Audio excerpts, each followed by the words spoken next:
यह जगत सारा क्षणिक है और आत्मा एक नित्य है। आत्मा का अनुभव बस एकमात्र नित्य है।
चैतन्य स्वभावी भगवान आत्मा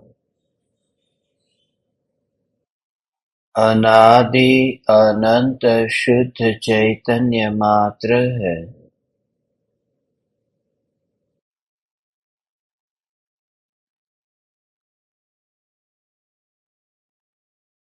ज्ञान मात्र है।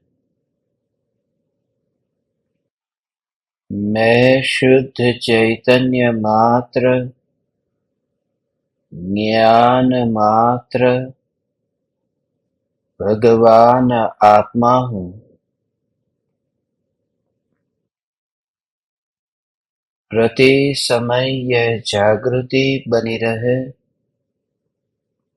इस जागृति का नाम धर्म है।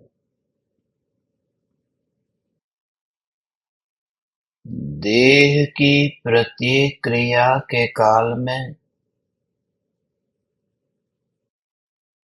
और विकल्पों के बहते प्रवाह के काल में ज्ञानी को प्रति समय यह जागृति रहती है कि मैं चैतन्य तत्व इस देह की किसी भी क्रिया में और विकल्पों के बहते प्रवाह में कहीं भी मिला नहीं हूँ, ऐसा शुद्ध चैतन्य तत्व मैं हूँ।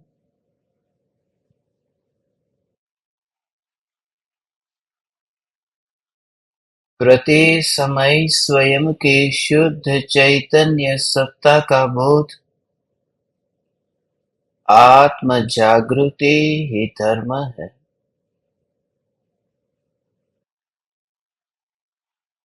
चैतन्य तत्व की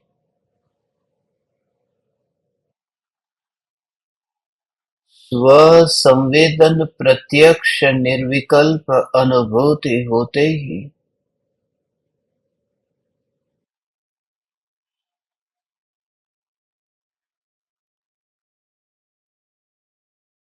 निज आत्मा की अनंत शक्ति का सर्वप्रथम परिचय होता है।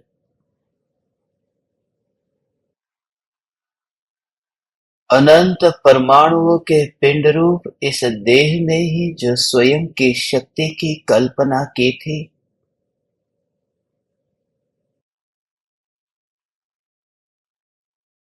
एक समय की अभूतपूर्व निर्विकल्प अनुभूति उस कल्पना को चूर-चूर कर देती है।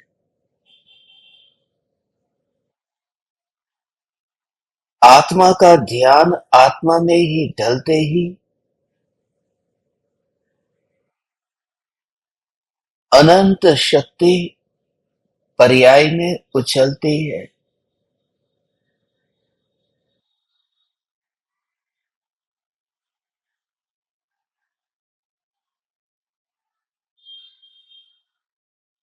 जिस परम मित्र का योग हुए बिना अनादि काल से जो तड़प हो रही थी, एक समय की अभेद निर्विकल्प अनुभूति से वह प्यास छिप जाती है और तड़प से मुक्ति मिलती है।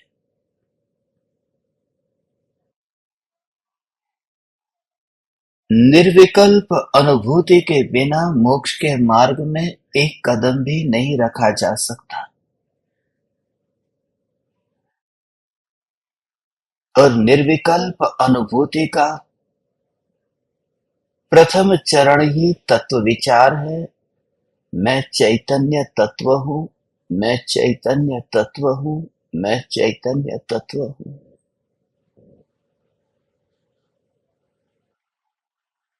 ज्ञान और ज्ञेयों की स्वतंत्रता को ज्ञान के अभेद अनुभव से स्वतंत्र रूप से समझना और दोनों की चरम सीमा को पहचान लेना कि मैं जहां पर इस ज्ञान का अनुभव कर रहा हूं, इस अनुभूति में कोई ज्ञेय मेरे निकट आता नहीं है,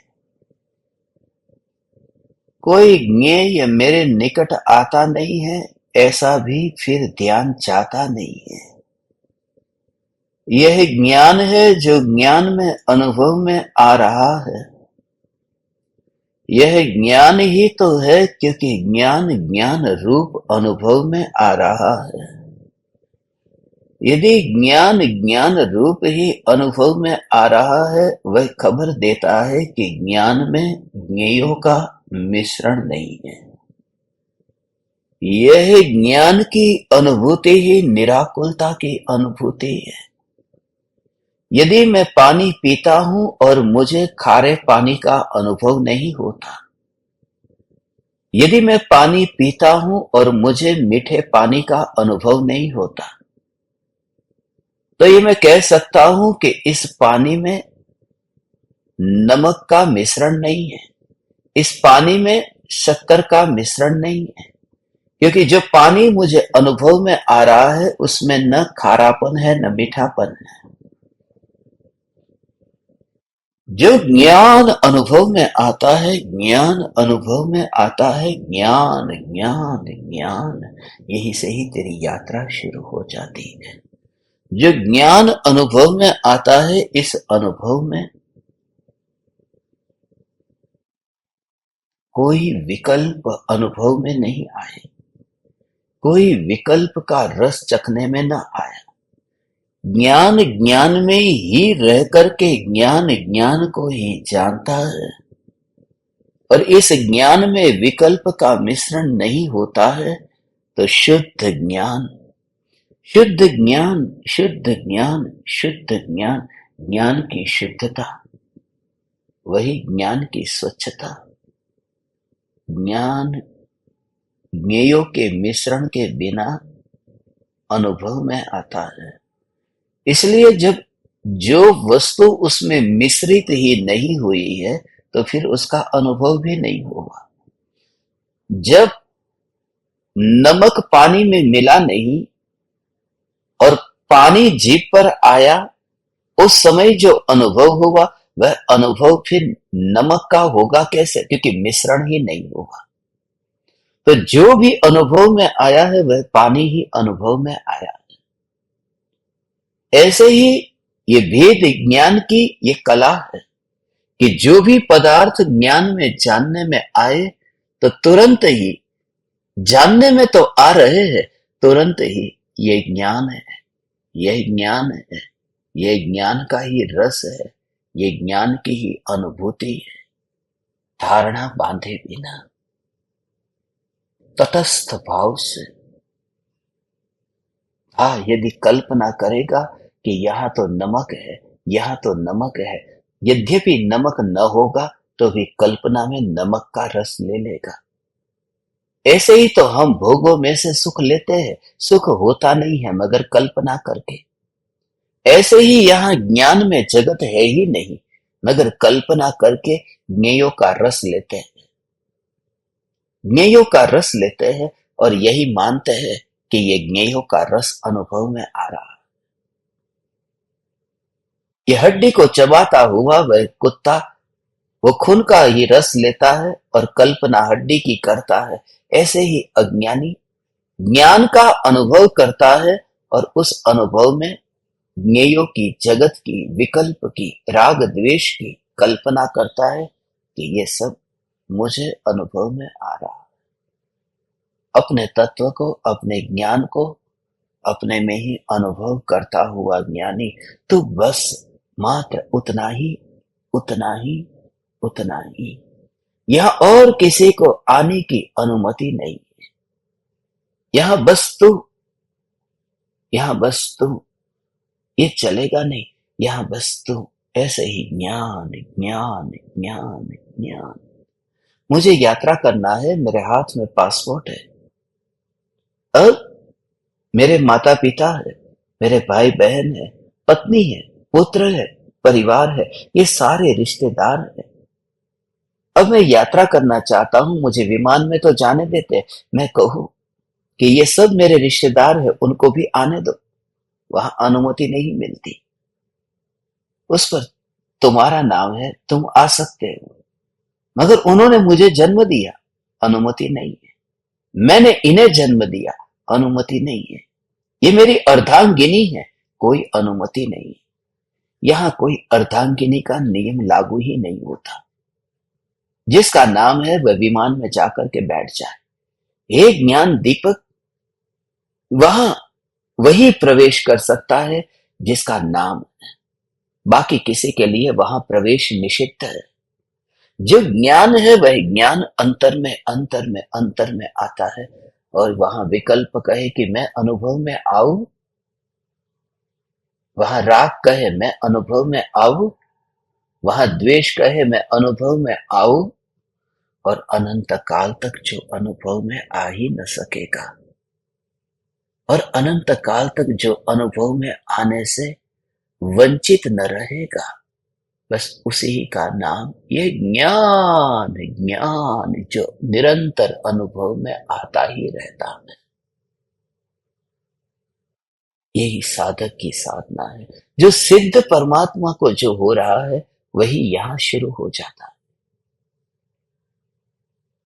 क्योंकि ये साधना सिद्ध की साधना है, ये गृहस्थ और मुनि की साधना नहीं है। ये पापी और पुण्यात्माओं की साधना नहीं है। ये तो जीवंत चैतन्य ज्योति जो त्रिकाल प्रज्वलित है, बस उस स्वभाव को पहचानने की साधना है। यह मिट्टी के साथ में छेड़खानी करने का नाम साधना नहीं है। यह मिट्टी के रूप रंग में परिवर्तन करना यह साधना नहीं है। इसलिए देह की मिट्टी में ज्ञानी को कहीं पर भी धर्म घटित होता दिखाई नहीं देता। धर्म आत्मा का स्वभाव है और आत्मा में घटित होता है।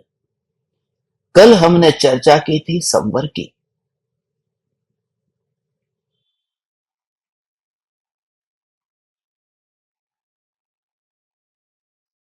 संवर से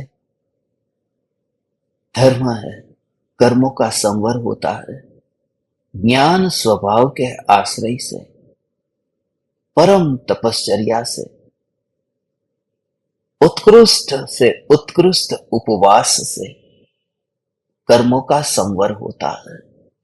कल उपवास की चर्चा की थी, आज उसी बात को मुनिवर राम सिंह आगे कहते हैं।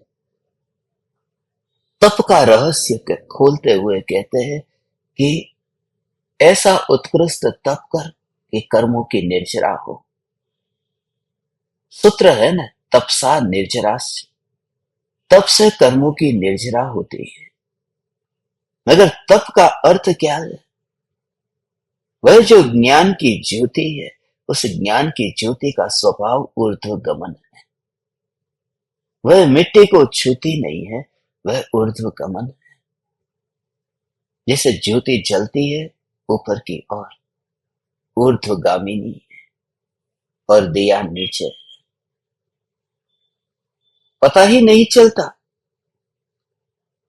दिए को हाथ में उठाए तो पता नहीं चलता।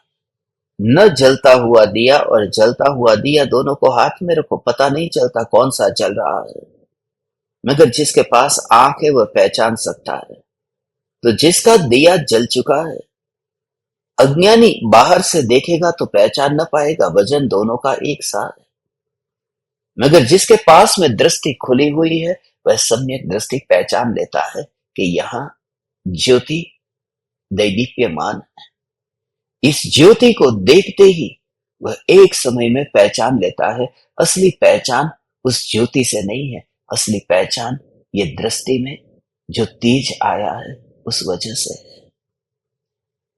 ये दृष्टि का अंधापन दूर हो गया जब न्याय न्याय न्याय न्याय न्याय न्याय न्याय ये न्यायक स्वभाव को पहचाना तो देह को छुए बिना ज्ञान का जानना जानना जानना ये हो रहा है, ये दिखाई देता है। जिस समय तू ज्योति को देख और मिट्टी के एक भी कण में से प्रकाश न आता दिखाई दे, और ये तो वहां तुझे दिखता है, मुझे दिखता है, हम सभी को दिखता है। बस उसी का ही अभ्यास कर। थोड़ी देर तो भाव से भीग करके विचार करता है, तेरे हाथ के रोम खड़े हो जाते, तेरे हृदय में कुछ कंपन सा होने लगता है। तुझे अंदर से एहसास होता है कि क्या ये मार्ग इतना सरल है, और मैं क्या मान करके बैठा था। सिर्फ मात्र इतना देखना है कि जो ज्योति जल रही है वो परमाणु के अंदर से, वह जो मिट्टी का दिया है उस मिट्टी के दिए में से प्रकाश नहीं आ रहा, और उन परमाणुओं को प्रकाश रूप परिणमित होता हुआ न देखना। ऐसे ही ज्ञानी जानता तो सब कुछ है, मगर जो झलकता है उसको दो हो उसकी और उनका ध्यान नहीं, उनकी ओर ध्यान नहीं। तो दो बात खास हो गई। एक बात तो ये कि जब ज्योति को देखा तो इस भाव से कि परमाणु में से ज्योति निकली नहीं, और जब वहां टेबल प्रकाशित हुआ तो ये विकल्प आया नहीं कि कौन प्रकाशित हो रहा है। दो बात समझ में आई। एक बात है मिट्टी की, दूसरी बात है टेबल कुर्सी की। तो ज्योति जो है वह ज्योति वो मिट्टी के परमाणु में से पैदा नहीं हुई, और जिस समय तूने ज्योति को देखा तो उसमें मिट्टी को परिणमित होता हुआ न देखा। उस समय तूने ये भी न देखा कि उससे कौन प्रकाशित हो रहा है, टेबल कुर्सी खिड़की दरवाजे, मात्र ज्योति।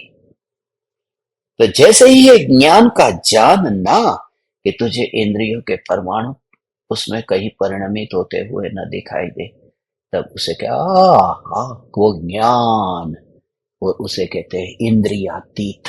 अतीन्द्रिय का भाव ये है, वह जो ज्योति है वो मिट्टी से अलग है, ये इंद्रियों से अलग ज्ञान है। तो ये ज्ञान अब उस ज्ञान से ही टेबल जानने में आ रहा है, उस ज्ञान से कुर्सी जानने में आ रही, मगर विकल्प नहीं आया। कौन कौन कौन जानने में आ रहे हैं? ये ज्ञान स्वभाव को देखना, और इस स्वभाव को देखने में साधना। धर्म इसी का नाम है, धर्म है, धर्म को पहचानने का नाम धर्म है। धर्म को जो पहचानता है वह धर्म है। हम धर्म को पहचानते नहीं है, स्वभाव को नहीं पहचान। धर्म करना नहीं होता, पहचानना होता है। करना तो क्रियाकांड होता है, करना तो कृत्य होता है, दुष्कृत्य होता है। इसलिए तो मिच्छामि दुक्कडम कहते हैं। सुक्कडम कहीं नहीं सुना, दुक्कडम ये दुष्कृत्य है, वह मिथ्या हो जाए, क्योंकि कृत्य है और धर्म तो अनुभूति है। इस ज्ञान मात्र की अनुभूति हे ज्ञान दीपक, इस ज्ञान मात्र की अनुभूति, जहां इंद्रियों के परमाणुओं की ओर ध्यान न गया और स्वभाव, जब भी तुझे यहां पर सब जगह ऐसा वाइब्रेशन फील हो, क्योंकि जैसे ही तो ये वाणी सुनेगा और तेरा आत्मा यदि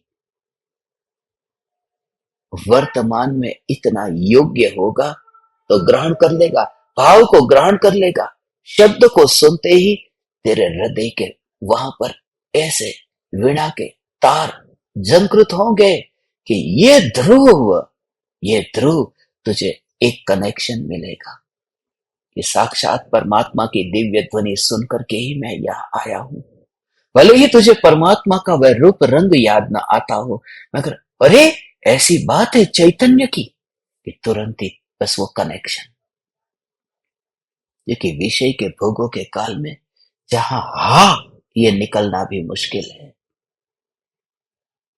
जहां इतना भी निकलना मुश्किल है, ठीक है मैं आज सुन लेता हूं, बाद में कभी विचार करके निर्णय करूंगा, ये भी मुश्किल है। यहां तो सीधा ही, ऐसा कैसे हो सकता है? यदि भूखा न रहूं, प्यासा न रहूं तो धर्म होगा कैसे? यदि मंदिर में घंटी न बजाऊं और हाथ न जोड़ूं, जब तक भीख न मांगो तब तक धर्म होगा कैसे? इतना इतना इतना इतना, जब तक धर्म होगा कैसे? ये धर्म की मान्यता, धर्म है जीवंत की पहचान, बस मात्र ज्ञान की ज्योति को देखना। पत्थर की मूर्ति में प्राण डालने में इतना मजा नहीं आता, उसको रस ही नहीं है कि पत्थर की मूर्ति में जो प्राण डाल सकता है, पत्थर की मूर्ति में प्राण डाल सकता है। तो कश्मीर की सरहद पर बहुत से सैनिक वहां पर मर रहे, थोड़े प्राण वहां पर भी डाल दो, जो देश की रक्षा करते हैं, जो पत्थर में प्राण डाल सकते हो, तो फिर उन मुर्दों में भी थोड़े प्राण डाल दो। मगर मैं उसमें नहीं मानता कि पत्थर में प्राण डालने से परमात्मा हो जाते हैं। मैं मानता हूं कि जो जीवंत सत्ता है, जो जीवंत सत्ता है, जो मिट्टी में मिलती ही नहीं है, तो मिट्टी में उसकी कल्पना करना भी व्यथा व्यर्थ व्यर्थ व्यर्थ है। और उससे मेरे हाथ में आता क्या है? कुछ नहीं। व्यथा, पीड़ा, दुख, कष्ट, उसके अलावा क्या भोगता हूं मैं? क्योंकि कल्पना हमेशा दुख ही दे सकती है। सदा काल ये जागृति रहे कि धर्म कृत्य का नाम नहीं है, समझ का नाम है। और जहां समझ है, बस। आज मुनिवर राम सी तप के बारे में कहते हैं, ज्योति के बारे में कहते हैं कि ज्योति मिट्टी में मिली नहीं है, ये समझ, ज्योति ऊपर की ओर जाती है। और जब तुम्हारे आत्मा की शक्ति भी ऊपर की ओर जाए, तब समझना कि ऊपर है परमात्मा। हमने जिन चक्रों के बारे में चर्चा की थी ना, सबसे नीचे जो चक्र है वह तो भोग का चक्र है, वह तो वासना का चक्र है। यदि हमारी ऊर्जा नीचे की ओर जाती है तो भोग में जाती है। और सहस्त्रार चक्र यदि ऊपर की ओर जाती है ऊर्जा, तो फिर वह परमात्मा की ओर जाती है। और दीपक की ज्योति ऊपर की ओर जाती है। इसलिए तुम्हारा नाम जो दीपक है, वह तुम्हें ऊर्ध्वगमन तुम्हारा स्वभाव है। ये कहते समता, रमता, ऊर्ध्वता। जीवो उबो गमो अमूर्तिकत्ता सदेह परिमाणो, होता संसारत्थो सिद्धो सो उठ गई ऊर्ध्वगमन। ये ऊर्ध्वगमन, सिद्धो सो उठ गई ऊर्ध्वगमन। सदा ये जागृति। और ज्योति जो होती है, वो ज्योति ठंडी नहीं होती, ज्योति गर्म होती है। जलने को हम कहते हैं तप रहा है, ये गोला जल रहा है, ये नहीं कहते तप रहा है, अग्नि में तप रहा है। इसलिए जो तप शब्द बना है, उस तप का अर्थ शरीर को जलाने के साथ है ही नहीं। तप का अर्थ है वो जलती ज्योति जो तपती हुई है, वो ऊपर की ओर जाए। ऐसे ही मेरा स्वभाव, मेरी ऊर्जा जब ऊपर की ओर जाती है, तब वह तप में रूपांतरित हो जाती है। और इस तप के संबंध में जो भ्रांति है, उसे दूर करके फिर आगे जाते हैं। इसलिए भ्रांति है क्योंकि तप के संबंध में, आत्मा की अनुभूति के संबंध में इतनी भ्रांति नहीं है। किसी भी वस्तु में भ्रांति जो होती है, उस भ्रांति के लिए उसका परिचय होना जरूरी है। जिसका परिचय ही न हो, उसके बारे में झूठी विवेचना इतनी नहीं हो सकती। जिसका परिचय नहीं है, उसकी तुम गलत व्याख्या नहीं कर सकते। जैसे आत्मा की अनुभूति कैसी है, उसकी गलत व्याख्या करेंगे क्या? जिसके बारे में कुछ भी नहीं पता, मगर तप के बारे में पता है। भूखा रहने का नाम तप है, प्यासा रहने का नाम तप है, बिना चप्पल के चलने का नाम तप है। तो जिसका थोड़ा परिचय हो जाता है, तब फिर उसकी गलत व्याख्याएं भी चालू हो जाती है। इसलिए अनुभूति के बारे में झूठी व्याख्या कम हुई है जितनी तपश्चर्या के बारे में हुई है। और आज का विषय ये तपश्चर्या का है कि तप करके भी कोई व्यक्ति ऊपर क्यों नहीं जाता, यहीं पर ही क्यों रहता है?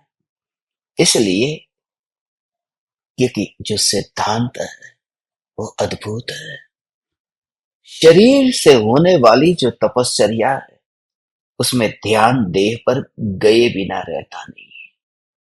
ये देह से तपश्चर्या तो देह की ओर ध्यान जाता है, और देह जो ध्यान लेके अपना ध्यान वहां ले लेता है, तो उतना ही वह दृढ़ हो जाता है।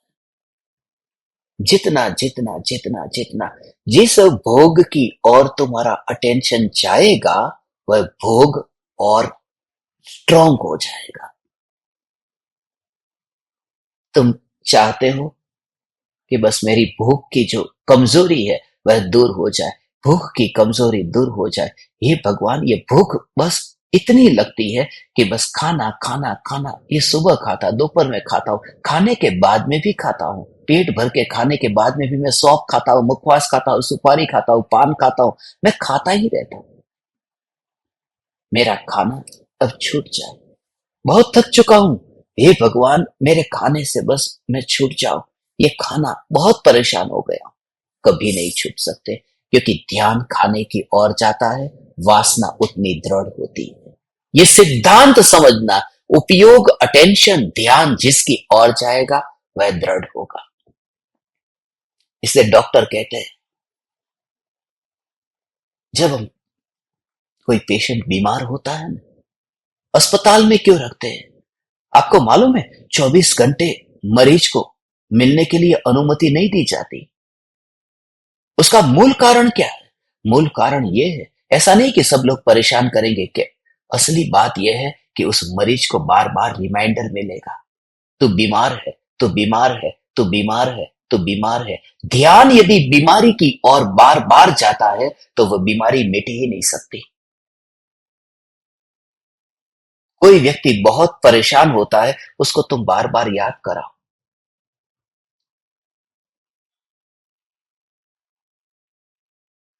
इसलिए असली बात यही है। किसी के घर पर मृत्यु होती है, हम जाते हैं, हमें लगता है हम उन्हें सांत्वना देने जा रहे हैं। सांत्वना देने जाते ही नहीं है, हम उन्हें तड़पाने जाते हैं। जैसे ही हम उनके वहां बैठने जाना बंद कर देते हैं, वो अपनी दुकान पर चला जाता है, उसे याद भी नहीं आती। जो गम में है उसके पास में उसका अटेंशन कि आपका बेटा चला गया, आपका बेटा चला गया, आपका बेटा चला गया, वही तो बेटे के गम से छूटने नहीं देता। इसलिए जो भी विकार तुम्हारे में पड़ा है, उस विकार को यदि छोड़ना चाहते हो, तो विकार की ओर लक्ष्य करना बंद कर दो। मगर उस विकार की ओर लक्ष्य करना बंद करूं कैसे? कुछ हाथ में मिलना तो चाहिए ना। उसी का नाम ये चैतन्य ज्योति है। मैं मिट्टी की ओर देखना बंद करूं, मगर मुझे कुछ तो दिखना चाहिए ना, कि हाँ जो दिख रहा है वह ज्योति है। उस ज्योति में ही तू पूर्णता को देख कि तुझे याद तक न आए। जितना भी विकार है, उस विकार में वो हमारा जो रस है, वो रस इसी प्रकार का है, इसी प्रकार का है। शरीर को भूखा रख करके सताओ, सताओ। पहले भोजन करके सुख मांगा, फिर भोजन न करके सुख मांगा, भोगों को भोग करके सुख मांगा, अब भोगों का त्याग करके सुख मांगा। हमने पहले सुख मांगा और दुख मिला। इसलिए सोचा कि अब दुख मांगते हैं सुख मिल जाएगा। इसलिए हम जो कहते हैं ना कि बस हे परमात्मा जितना हो सके उतना मुझे दुख दे दे, वास्तव में वो दुख नहीं मांगते हैं। उस दुख के पीछे भी हम सुख ही मांग रहे हैं। हम दुख को मांगते ही नहीं है, सुख को ही मांगते हैं। दुख भी मांगते हैं तो इसलिए मैं बिना चप्पल का चलूं, मैं धूप में चलूं, मैं गर्मी सहन करने को तैयार हूं। जितना भी दुख चाहते हैं वह भी सुख के लिए। वास्तव में कोई दुख चाहता ही नहीं है। जी त्रिभुवन में जीवन, सुख चाहे दुख ते भैवन। सुख को ही चाहते हैं, दुख को कौन चाहता है? और इस चाहत के कारण ही दुख पैदा होता है। सुख मेरा स्वभाव है। गुड़ कभी मिठास को चाहेगा तो आश्चर्य होगा, नींबू खट्टे पने को चाहेगा तो आश्चर्य होगा। मैं सुख को नहीं चाहता।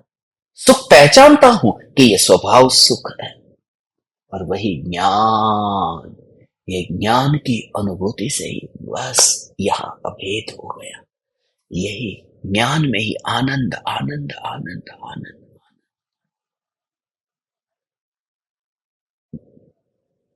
कुछ भी छोड़ता नहीं, कुछ भी त्यागता नहीं।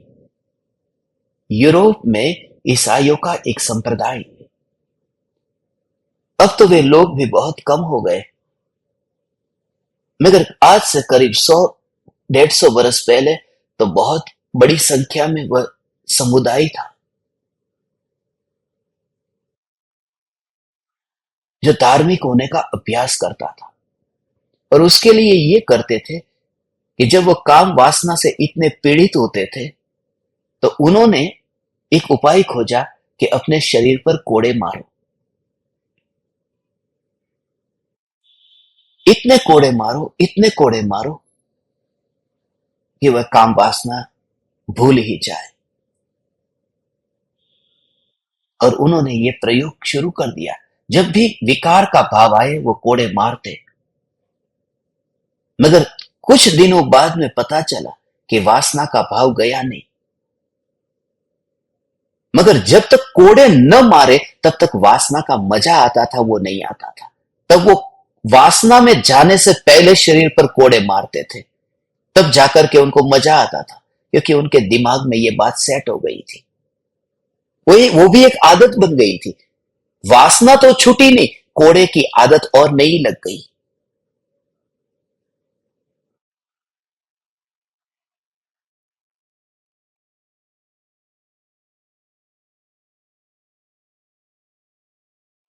इतना मारते थे, इतना मारते थे, शरीर पर कोड़े मार मार करके वो इतने मस्त हो जाए। जैसे ही उनको कोड़े मारते थे ना,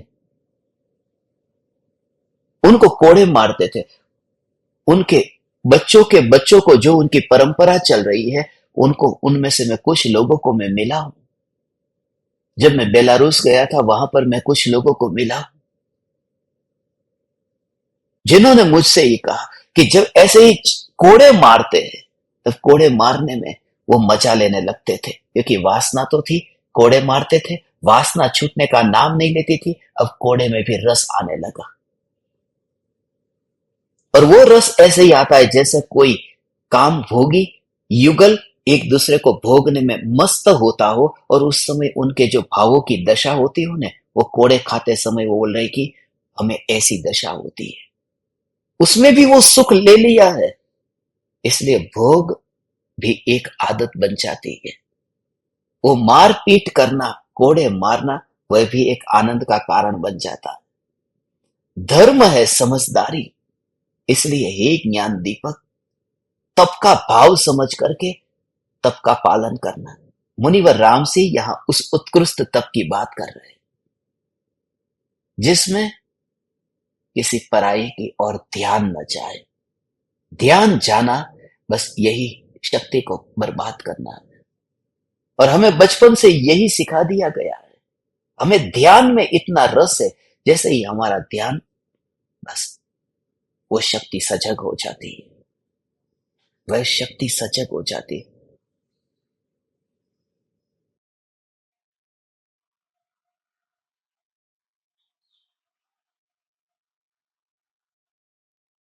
दूसरे का अटेंशन।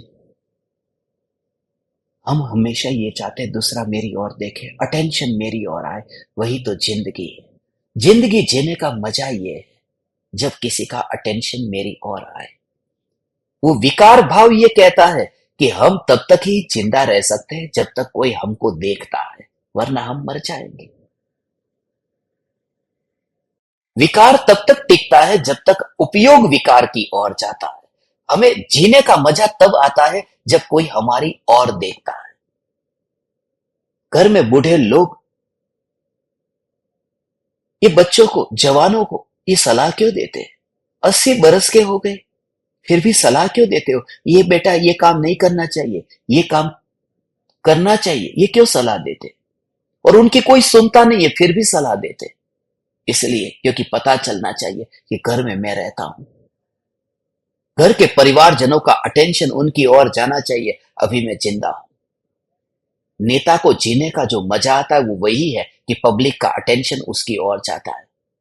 इसलिए नेता जैसे ही नेता के पद से नीचे उतर जाए वो जिंदा जी नहीं पाएगा, मर जाएगा। गांधी जी 125 साल जीना चाहते थे, मगर जैसे ही देश आजाद हो गया और गांधी जी ने कह दिया अब मेरी कोई इच्छा नहीं है 125 साल जीने की, क्योंकि देश के आजाद होने के बाद में गांधी जी को वो अटेंशन नहीं मिला, क्योंकि ऐसे लोग बड़े बड़े पद पर आ गए और गांधी जी इग्नोर हो गए, गौण हो गए। वो जीने का मजा ही नहीं आएगा। जीने का मजा तब है जब कोई दूसरा मेरी ओर देखता है।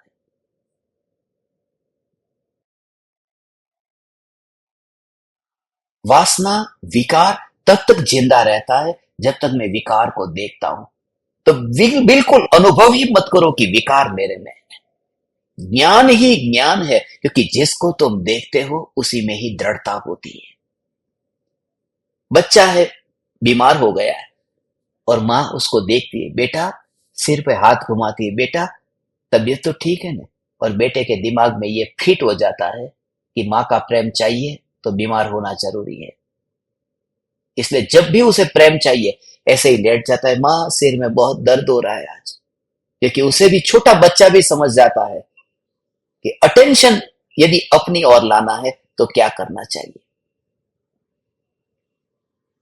विकार के भावों की ओर अटेंशन जाना ही नहीं चाहिए, क्योंकि अटेंशन जब जाता है तो विकार दृढ़ होता है। इसलिए याद भी मत कर कि तेरी वृत्ति मलिन, कितनी कितनी वृत्ति मलिन है, सब चिंता मत कर। तू बस अपना ध्रुव ध्रुव ध्रुव ध्रुव की मस्ती में मस्त रहे, पहचान ले इस ध्रुव को, तो विकार रहता ही नहीं है। उसी का नाम एक ऐसे जगत में प्रवेश करना है। ऐसा अद्भुत अद्भुत अद्भुत अद्भुत चैतन्य। बस इसलिए रस, कोई व्यक्ति भोगने के कारण इंद्रियों में रस लेता है और कोई व्यक्ति त्यागने के कारण उसमें रस लेता है, मगर रस उसी में रहा, उसी में ही रहा। रस लेकर के जो वर्णन किया वात्स्यायन ने काम सूत्र में, जितना रस लेकर के स्त्रियों के अंग का वर्णन नहीं किया है, ये तथाकथित त्यागी तपस्वियों ने उससे अधिक रस लेकर के स्त्रियों के अंगों की निंदा की। वात्स्यायन ने इतने रस से नहीं लिखा जितना उन्होंने रस से लिखा कि स्त्री ऐसी है वैसी है, स्त्री के दो पैर तो दो खंभे की तरह है, जिसके आधार पर स्त्री की यौनी टिकी हुई है। ये सब इतना गहराई से चिंतन, और ऐसा वात्स्यायन भी इतना काम नहीं करता। धर्मी व्यक्ति उसमें जाता ही नहीं है, रस नहीं लेता। इसलिए हमारा पूरा जोर उसमें भी, अब हमें समय अधिक नहीं बिताना है, क्योंकि समय इतना कम है और ध्रुव तक हमें पहुंचना है। सिर्फ मैंने आपको थोड़ी रूपरेखा बता दी कि दिमाग में जिसकी और तुम्हारा अंतर अंतर अंतर अंतर चलता रहता है, बस इसलिए साफ सुथरे कपड़े पहन करके कोई सम्राट बैठा हो, उसके पास में स्वर्ग की अप्सरा नहीं आती, उसके पास मेनका नहीं आती। जो जंगल में नहाया धोया नहीं है उसके पास ही आ जाती है मेनका, नाचने के लिए, ध्यान भंग करने के लिए। वो जो दिमाग की विकृति है वो ज्यादा खतरनाक है। किससे किससे भी बुरी तुम्हारी आदत है, कैसे भी तुम्हारे बुरे संस्कार है, उसे जोर देना बंद कर दो। अमेरिका में एक बहुत बड़ा विचारक हुआ, वैज्ञानिक हुआ, वो इतना अद्भुत आदमी था, विलेम रेक नाम का व्यक्ति, और उसको अमेरिका की सरकार ने 2 बरस के लिए फिर कारागृह में बंद कर दिया था। मगर उसकी खोज यही थी कि जिसकी और भी तुम्हारा ध्यान जाएगा, शक्ति वहां पर इकट्ठी हो जाएगी, वहां पर पूरा वाइब्रेशन ऐसा तैयार हो जाएगा, वहां का योग ही ऐसा हो जाएगा। एक ही जगह पर, एक ही जगह पर, एक ही जगह पर उसका भाव, एक ही जगह पर। उसने एक पेटी तैयार की थी। अमेरिका में वो पेटी सेक्स बॉक्स के रूप में पहचानी जाती है। उस पेटी में आदमी को, वासना से ग्रसित आदमी को उसमें सुला दिया जाता है, और फिर वो उसमें रहता है, थोड़े समय उसमें रहता है, और फिर वो जिस तरह से पेटी को देखता रहता है, देखता रहता है, देखता रहता है, और फिर उसको बाहर निकालो और दूसरे आदमी को उस पेटी में डालो, और उसी व्यक्ति को फिर किसी दूसरी पेटी में डालो, तो दोनों में उसकी जो भावना, उसकी जो वासना, दोनों में फर्क पड़ेगा। इस पेटी में जब वो लेटता है तो उसकी वासना और दृढ़ हो जाती है, जहां पहले से कोई आदमी लेटा था, क्योंकि पूरा वाइब्रेशन वहां का ऐसा खींचता है। वरना ये कोई इत्तेफाक नहीं है कि पहले तीर्थंकर जिस सम्मित शिखर से, दूसरे तीर्थंकर सम्मित शिखर से मोक्ष में गए, तो तीसरे भी वहां से, चौथे भी वहां से। वो एक ही भूमि से 20-20 तीर्थंकर क्यों गए? उस जगह का माहौल ऐसा हो जाता है। जैसे वो पेटी की बात है, यहां पहाड़ की बात है, मगर पूरा विज्ञान है। अमेरिका नहीं समझ पाया, उसको 2 साल जेल में डाल दिया। मगर उसके मरने के बाद में अमेरिका ने उस पर खोज की, फिर माना। मरने के बाद में, जेल से निकलते ही फिर वो आदमी कुछ ही समय में मर गया। गया था बहुत बड़ी बात लेकर के, ऑस्ट्रिया में पैदा हुआ था, यूरोप में। मगर फिर ऐसी ऐसी खोज की है उसने, कैंसर के पेशेंट को उसने ठीक किया, दवाई के बिना। खाली तुम्हारा अटेंशन कहां जा रहा है, ध्यान तुम्हारा कहां है? यदि ध्यान तुम्हारा ज्ञान ज्ञान ज्ञान ज्ञान ज्ञान की ओर है। उसकी खोज पूरी देह की बीमारी को दूर करने की थी। दुर्भाग्य है रेक का कि उसे परम कृपालु देव न मिले, राज न मिले। रेक राज के बिना अधूरा था, परम कृपालु देव, बस यही दशा, ज्ञान में ज्ञान, ज्ञान में ज्ञान। आह आह आह आह आह आह आह आह।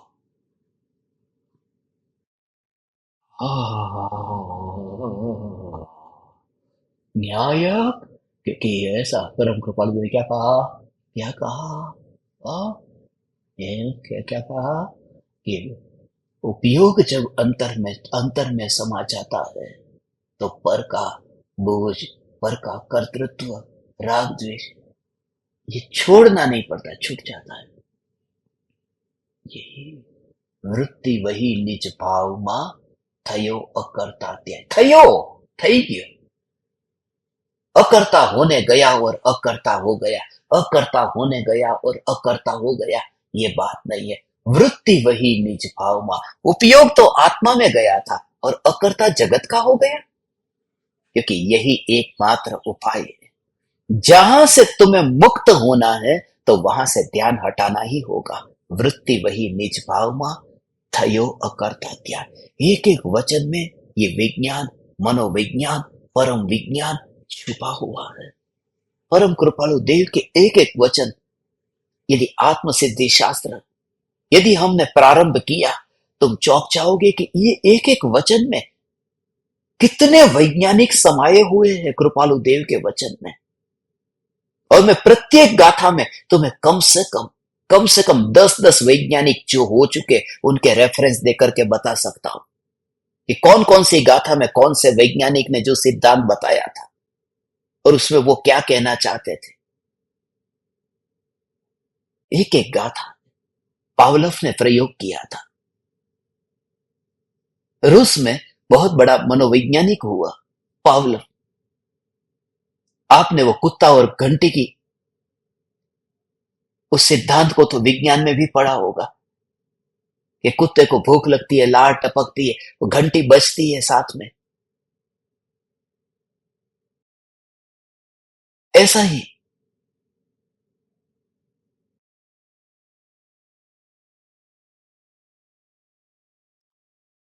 पावलोव ने प्रयोग किया।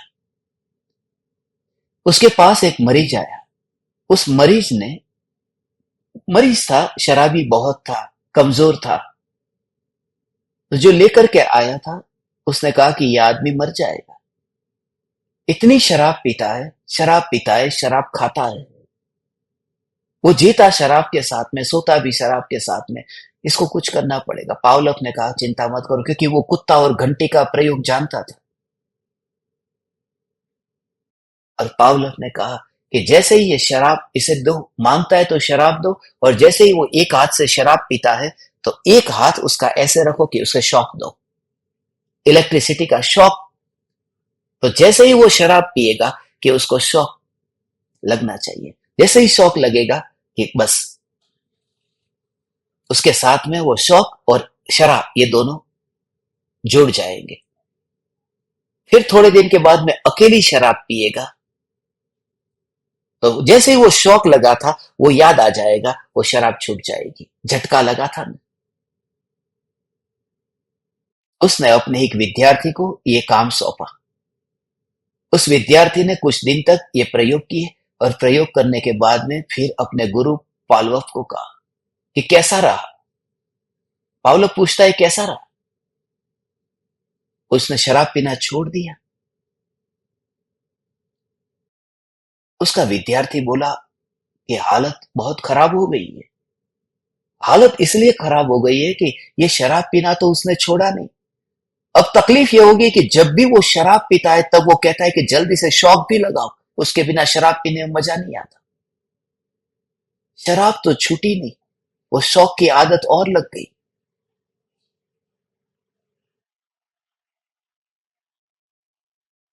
अटेंशन जब तक तुम्हारा उसकी ओर है, वो कहता है कि शराब से तो वो इतना जल्दी नहीं मरता, ये शौक से जल्दी मर जाएगा। ये क्या कर दिया। उपाय नहीं है ये, उपाय एक ही है। जिसकी ओर अटेंशन जा रहा है, जिसकी ओर अटेंशन जा रहा है, उसकी ओर से अटेंशन जाना बंद हो जाए।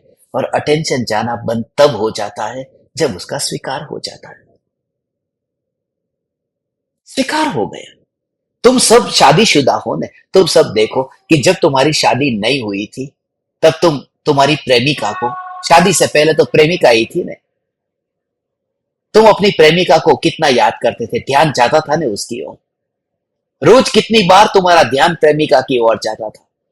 और जैसे ही शादी हो गई, तुमने उसको स्वीकार कर लिया। स्वीकार करने के बाद में तुम्हारा ध्यान कितना जाता है उसकी ओर। कुछ नहीं, दिन में कभी याद भी नहीं आती कि पत्नी कहां है। जिसको तुम स्वीकार कर लेते हो, अटेंशन वहां जाता ही नहीं। सिर्फ इस वजह से कि ये जो विकार का भाव है, ये विकार का भाव मेरे स्वभाव में नहीं है। तो स्वीकार करने का मतलब यह, विरोध किए बिना ही। कोई विरला ही इस रहस्य को, इस राज को पहचान पाता है। तुम एक ओर से तो विकार से छूटना चाहते हो, और एक और विकार की ओर ध्यान ले जाना चाहते हो। ये हो नहीं सकता। तुम एक हाथ में पानी भर के बैठे हो, और पौधे के पास में हो, और पौधे को पानी डाल रहे हो, और फिर अंदर में प्रार्थना करते हो, हे परमात्मा ये पौधा उगे नहीं, ऊंचा जाए नहीं, ऊंचा जाए नहीं, बढ़े नहीं, बढ़े नहीं। ये कैसे होगा। पानी डाल रहे हो तो पौधा तो बढ़ेगा ना। जितनी भी वासना है उसकी ओर देते हो अटेंशन, उसको अटेंशन उसकी ओर जाएगा, तो फिर वासना बढ़ेगी ही बढ़ेगी, क्योंकि पानी डालने से पौधा और बड़ा होता है। उसे पानी मिलना बंद हो जाए। और हमारी यही साधना है। दुनिया ये नहीं पहचान पाएगी, सुनने वाले सब है, एक गुरु है, शिष्य बहुत है, मगर सुपात्र जीव जो होता है वो पहचान लेता है, पहचान लेता है। अर्जुन और दुर्योधन दोनों के गुरु तो एक ही थे ना, मगर एक अर्जुन हो गया और एक दुर्योधन हो गया। वो कौन सा सुपात्र है, बस उससे ही पहचान हो जाती है कि वो सुपात्र कौन है। हे ज्ञान दीपक, जो तुझसे कहा जा रहा है उसका भाव ग्रहण कर, भाव ग्रहण कर। मौका मिला है, बस मौका मिला है ना, बस नींबू का रस नींबू में ही परिणमित हो रहा है। तू कर पुरुषार्थ, तू कर पुरुषार्थ। डेल कार्नेगी कहता है कि यदि तुम्हारे हाथ में नींबू आ जाए तो उस नींबू को निचोड़ करके जल्दी से जल्दी शरबत बना लेना, इंतजार मत करना। जल्दी से जल्दी नींबू आए शरबत बना लो, उसका रस निचोड़ दो। मैं तुमसे कहता हूं, नींबू आ जाए तो रस निचोड़ मत देना। यहां रस हो ही रहा है, अनुभव में आ रहा है, तुझे कुछ नहीं करना, कुछ नहीं करना। ऐसा ये धर्म है, ज्ञान ज्ञान ज्ञान ज्ञान ज्ञान ही अनुभव में आ रहा है। इतना करने भी नहीं जाना पड़े, उसी का नाम धर्म है, क्योंकि धर्म में कर्तृत्व नहीं होता भगवान। हे ज्ञान दीपक, ये मार्ग है, ये मार्ग दीवानों का मार्ग है। मुनिवर राम सिंह ये इसी बात को कहते हैं। जो दोहा पढ़ते हैं, दोहा 208 नंबर का दोहा है, दोहा पढ़ लेते हैं।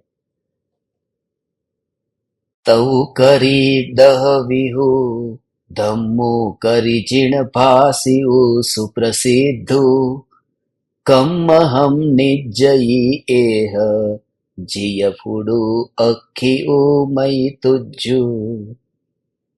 ये जीव जिनवर भाषित सुप्रसिद्ध तप कर, 10 विध धर्म कर, इस रीति से कर्म की निर्जरा कर। यह स्पष्ट मार्ग मैंने तुझे बता दिया। कैसी बात कर रहे हैं, देख तेरे को स्पष्ट मार्ग बता दिया है, बस ये स्पष्ट बात है। कितनी 2 और 2 4 जैसी बात है कि जिसकी ओर मेरा अटेंशन जाता है, बस वहां पर शक्ति पूरी वहां इकट्ठी होती है। अपनी ऊर्जा है, वो पूरी ऊर्जा उसी में ही जाती है। जो जो भी भावों से भी, इसलिए तो ये दोनों ने प्रयोग किया, निकोलियो और कामेलियो। ये दोनों जब एक दूसरे के साथ में ये प्रयोग करते थे, निकोलियो है वो उसको संदेश देता था और कामेलियो उसका संदेश रिसीव करता था। और उसको पूछा कि तू क्या करता है, कैसे देता है उसको संदेश, कि कुछ नहीं, मैं सोचता हूं कि वो मेरे सामने ही है, मेरे सामने ही है, मेरे सामने ही है। और जो बात मुझे उससे कहनी होती, मैं उसको बस भावों से ही, और उस समय मैं देखता था कि उसकी शक्ति बलवान हो रही है। बार बार बार बार बार बार बार बार बार बार उसका अटेंशन जितना तुम्हारा उसकी ओर न जाएगा, बस ये ज्ञान ज्ञान ज्ञान ज्ञान ज्ञान, ये ज्ञान, ये ज्ञान। ये बात अभी मुझे समझ में आई। मैं यात्रा करता हूं, धर्म पर्यटन के दौरान भूखा रहना होता है, और जितना भूखा रहना होता है उतना पेट में गड़बड़ होती है, पेट में गड़बड़ होती है। जैसे ही पेट खराब होता है कि सीधा ही मुंह में छाले हो जाते हैं, मुंह में छाले होते हैं। और जैसे ही छाले हो गए, विटामिन B12 कम है तो मुंह में छाले हो जाते हैं, अल्सर हो जाता है मुंह में। तो उसकी जो एक ट्यूब होती है, ओरासोर वगैरह जो भी ऐसी छोटी सी, उसको यहां पर लगाने के लिए बोलते हैं। जब आप भोजन करो उस समय आप उससे पहले लगा लो, उसकी लार टपका दो और फिर भोजन करो। उससे होता कुछ भी नहीं है, वो क्योर नहीं करती। उसका महत्वपूर्ण जो बेनिफिट है वो ये है, वो खास ये है कि जब यहां पर वो छाला हुआ है, तो जब आप भोजन करते हो तो वहां पर वो फील नहीं होने देता कि आपको यहाँ छाला हुआ है, छाला हुआ है। यदि मिर्ची वहां गई तो बहुत तड़प होगी, और सबसे ज्यादा तड़प वो खाना खाते टाइम पे होगा। इसलिए उससे पहले लगाने को बोलते हैं कि अटेंशन आपका वहां न जाए। असल में वो काम यही करती है कि जो तुम्हारी बीमारी है, बीमारी की ओर यदि तुम्हारा ध्यान गया तो बीमारी और बढ़ेगी। यही वजह है कि पेशेंट को ऑपरेशन के बाद में ज्यादातर उसे नींद में ही रखा जा सकता है और नींद की ही गोली दी जाती है, जिससे उसका अटेंशन बीमारी की ओर न जाए, उसे याद ना आए कि मैं बीमार हूं।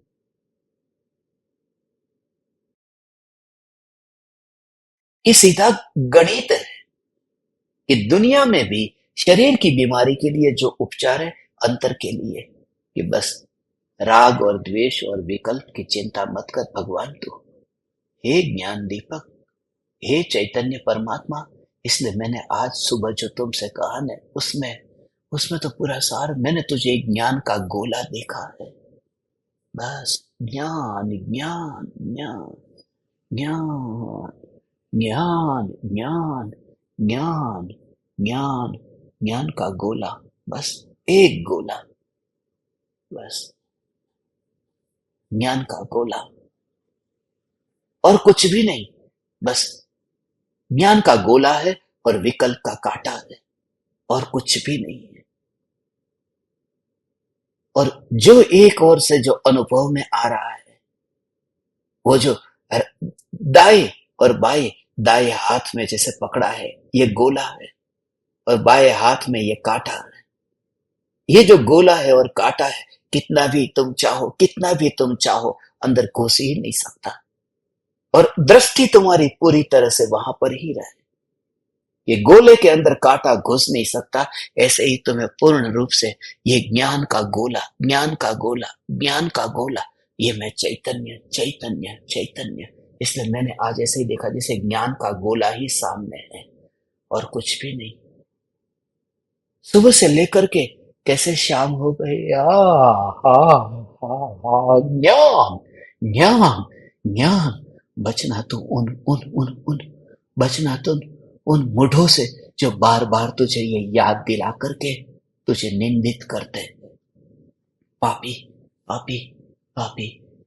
इसलिए जिन्होंने कपड़े अच्छे पहनना छोड़ दिया है, उनके सामने एक बार तुम टाई पहन के जाओ ने, वो तुम्हें उसी नजर से देखेंगे जैसे तुम बहुत बड़ा पाप करके आए हो। तुम कितनी कितनी हिंसा करके उनके सामने खड़े हो, सिर्फ तुमने थोड़े गहने पहन लिए उनके सामने जाकर के, गहने पहन के पहुंच गए तो, और उनका इशारा, उनकी नजरों का तीर सीधा नरक की ओर होगा कि तू जाएगा नरक में। अभी तक तेरी समझ में नहीं आया? इतने वर्षों से प्रवचन सुनता है और तू अभी भी ऐसे ही कपड़े पहनेगा? कपड़े कब बदलेगा? और वह व्यक्ति सचमुच तुम्हें नरक भेज देगा। बचना ऐसे लोगों से जो तुम्हारे दोषों को दिखाता है, जो तुम्हारे घाव को कुरेदता हो और मरहम न लगाता हो। हे ज्ञान दीपक, तुझे मरहम की जरूरत है, तुझे कांटे की नहीं जरूरत जो उस घाव को और बाहर निकाले।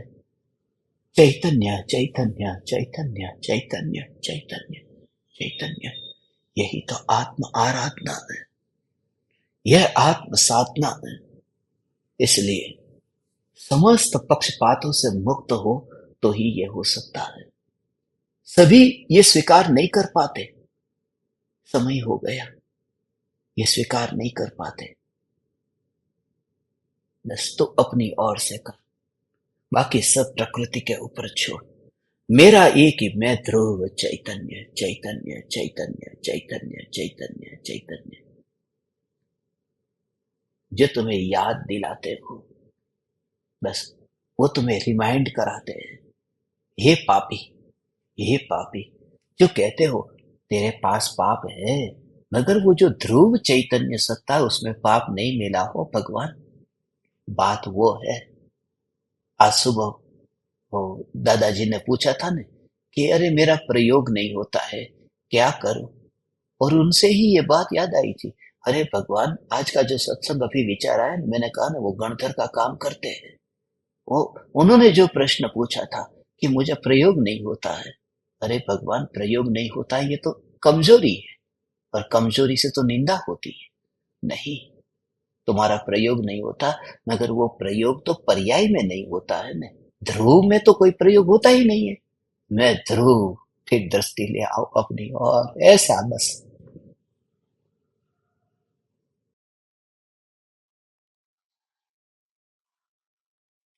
पूर्ण ज्ञान का गोला, बस। ज्ञान का गोला, ज्ञान का गोला, ज्ञान का गोला। इस ज्ञान के गोले में, ये गोला है, ये गोला है, वह काली थैली के अंदर क्यों पड़ा है? गोला है, वह तो सफेद थैले में होना चाहिए। मैं बहुत प्रयोग करता हूँ, ये गोला सफेद थैले में रखो, सफेद थैले में रखो। भगवान तो ये प्रयोग करता है, ये गड़बड़ है। ये स्वीकार करके गोले के अंदर काला थैला भी नहीं जाएगा और सफेद थैला भी नहीं जाएगा। गोला घन है। ऐसे ही वो परिणाम जो है, जहां प्रयोग हो रहे हैं, वो प्रयोग उपयोग के अंदर जाता ही नहीं है। प्रयोग परलोक है और उपयोग निज लोक है। प्रयोग, प्रयोग, प्रयोग, प्रयोग, प्रयोग, प्रयोग तो नृत्यांगनाएं नाचती है, और तू मुनि है, और मुनि नृत्यांगना को नाचने नहीं चाहते। वो एकांत में गुफा में बैठे हैं। तुरंत तुझे लगे ज्ञान मात्र भगवान आत्मा, ये चैतन्य परमात्मा, ज्ञान, ज्ञान का गोला मैं भगवान आत्मा। पूर्ण रूप से, पूर्ण रूप से फिर तुझे अपनी अधूरापन तुझे दिखेगा ही नहीं। गोले में से एक रजकण कम हो जाए तो फिर बस, बस। ये ये ऐसा ज्ञान का गोला, ज्ञान का गोला, ज्ञान का गोला। ओ, ओ, ओ, ओ। इस भगवान आत्मा में से एक रजकण भी ऐसा कम नहीं होता। ऐसा में ज्ञान, ज्ञान के गोले में हो, ये ज्ञान का गोला, ऐसा ज्ञान का गोला, ज्ञान का गोला, ज्ञान का गोला। ओ हो, वैभव है ना ये भगवान, ऐसा वैभव है, वैभव है, वैभव है। ऐसा अंदर में घन, यही एकमात्र है, एकमात्र उपाय ये है। मेरे पास में आज अचानक एक चाबी आ गई, और वो चाबी जो थी ना, उसमें यही कि भगवान आत्मा जो है, वो जैसे गोले में से एक परमाणु, एक रज, एक रज भी कम नहीं होती, ऐसे न्यायक में से एक रज भी कम नहीं होती। मैं परमात्मा हूं ना। वो ताला गोदरेज का है, तो गोदरेज में गोद नहीं देखा मैंने, तो गॉड देखा। गॉड में से एक रज भी बाहर नहीं आती। God raise, God raise, God raise, ताला गॉड रेज का नहीं है, गॉड रेज। भगवान में से एक कण भी कम नहीं होता है। वो हाथ में ऐसे ही ताला और चाबी आते ही गॉड रेज, ये गॉड में से एक रज भी बाहर नहीं आती, तो तुम घर का ताला लगाओगे, ताला खोलोगे, मगर वो गॉड रेज का ताला नहीं, तुम्हारे अंदर का गॉड घन पिंड, उसमें से रज बाहर नहीं निकलती। चाबी ताले में से बाहर निकलती है। ये क्रिया होते ही तुझे इतना सेपरेशन फील होता है। पड़ोसी देखते हैं, ये आदमी घर से बाहर निकल रहा है ताला लगा करके, मगर तेरे स्वरूप के अंदर ताला लग गया है भगवान। ऐसा ही है चैतन्य, चैतन्य, चैतन्य, ऐसा स्वरूप है। ओ हो हो हो हो हो हो। कोई शब्द नहीं है इसके लिए, ऐसा ये स्वरूप है। ओहो, तू ऐसे ही देखेगा तू, कि अरे तू तो खाना खाने बैठा, तू तो अच्छे कपड़े पहन के बैठा, ये सब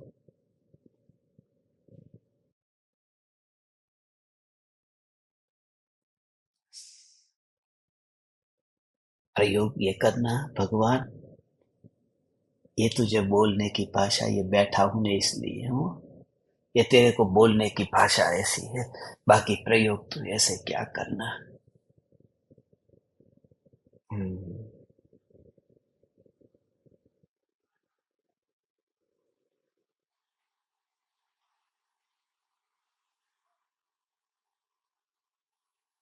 इसमें पूरा विज्ञान छुपा हुआ है।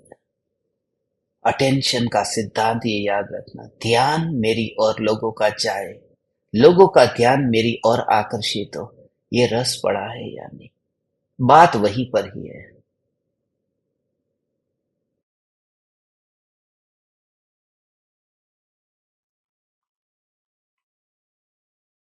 इसलिए कोई व्यक्ति अच्छा कपड़ा पहन करके निकला हो और उसकी ओर कोई न देखे, उसे दुख होता है, क्योंकि अटेंशन नहीं आ रहा है लोगों का। और सेम ऐसा होता है, कोई गहने पहनकर, कपड़े पहन करके निकले और कोई अटेंशन न जाए, ऐसे ही मिथ्या दृष्टि मुनि का होता है कि बिना कपड़े का निकला है और कोई अटेंशन किसी का न जाए ना, तो उनको भी बुरा लगता है। बात यह नहीं है कि कपड़े की है, बात अटेंशन की है कि अरे मुनि जा रहे, उनको ये प्रणाम भी नहीं आता। कौन से संप्रदाय से हो? श्वेतांबर हो, दिगंबर हो? नमोस्तु करते हो या फिर साता में पूछते हो? साता में पूछा तो पक्का श्वेतांबर हो, नमोस्तु किया तो दिगंबर हो। अरे दिगंबर हो तो भी फिर झुके क्यों नहीं? ये सब चलता है। इसलिए कपड़ा पहन करके कोई चाहता है मेरी ओर देखे, कोई कपड़ा उतार करके चाहता है कि कोई मेरी ओर देखे। और धर्म वहां है जहां कोई दूसरा कौन, हु इज अदर, दूसरा है कौन? ज्ञान ही तो ज्ञान है। ऐसी साधना से हे ज्ञान दीपक हम सभी मुनि हो जाए, आरजी का हो जाए, और इसी इसी इसी साधना से हम सिद्ध होए। कल सुबह मुझे इस ध्यान के प्रयोग में ये बात बतानी है। अटेंशन यदि स्वरूप की ओर जाता है तो पुरुषार्थ कैसे होता है, और वो जो विकल्प है, वो विकल्प के गिरने की प्रोसेस क्या होती है जब उपयोग उपयोग में अभेद होता जाता है। विकल्प का क्या नाता होता है उसके साथ में। विकल्प उदय के अनुसार होता है और उपयोग आत्मा का स्वभाव है, तो ये उदय में क्या लेन देन होती है, ये बहुत इंपॉर्टेंट प्रयोग है। डोंट मिस दिस प्रयोग। टुमारो मॉर्निंग 6:42 पर 6:42 को रखेंगे ना, जब तक हो सकता है तब तक तो रखते हैं कि ज्यादा लोग हैं तो फिर रखते, नहीं तो फिर कल है ना, कल जुम्मा का दिन है, नहीं है ज्यादा लोग तो फिर है ना कल नहीं परसों रखते हैं। कहाँ ज्यादा लोग के हाथ ही कहाँ खड़े हो रहे। अच्छा अच्छा, ओके। सब लोग चाहते हैं कि मेरा अटेंशन उनकी ओर जाए। मैं यही देखना चाहता था, कितने लोग चाहते हैं हम भी यहां पर अटेंशन। प्लीज यात्री कृपया ध्यान दें। सुबह रखेंगे 6:42 पर।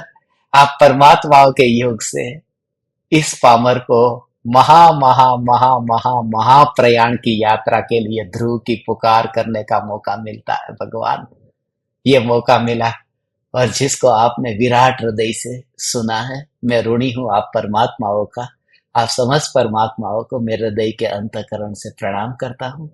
प्रणाम। चैतन्य चैतन्य चैतन्य।